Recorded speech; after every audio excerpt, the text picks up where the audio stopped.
What's going on, y'all? It's your man EK here. Just wanted to give my quick prediction about Game 3.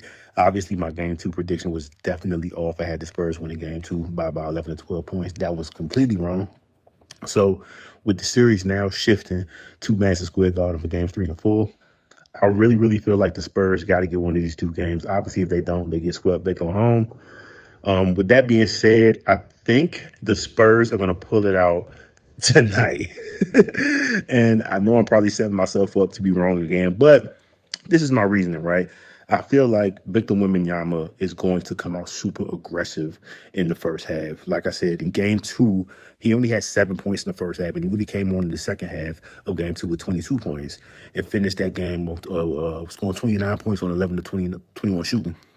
I feel like tonight he's at least going to need to get up 10 to 15 shots in the first half. I see him shooting about 20 to 25 times tonight in order for them to have a chance. And I feel like once they establish him mostly inside, I think that's going to open up things for De'Aaron Fox, for Julian Champagnie, for Devin Vassell, for pretty much all the perimeter guys.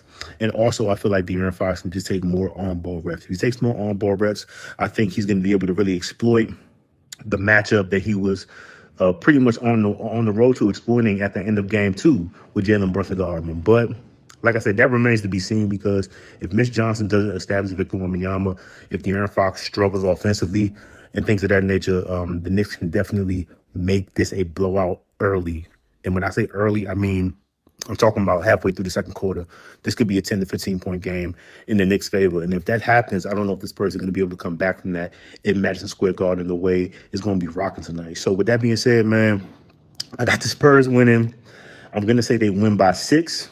I'm going to say Victor Wembanyama has a 30-point game with 9+ rebounds. I think De'Aaron Fox is going to have 20 points again on better efficiency than he had in game two. And I feel like either Stephon Castle, Devin Vassell, or Julian Champagnie is going to need to have a or Dylan Harper will need to have a great game. My probably bet will be on Dylan Harper because he's been super consistent throughout these first two games.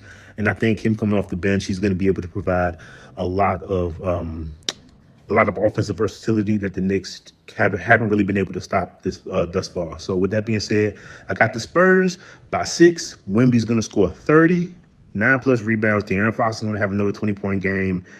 And I feel like I'm going to go with Dylan Harper. I think Dylan Harper is going to be the third best player on the Spurs tonight. And I think he's going to play an integral part in them getting this Game 3 win to make the NBA Finals 2-1. Y'all enjoy Game 3.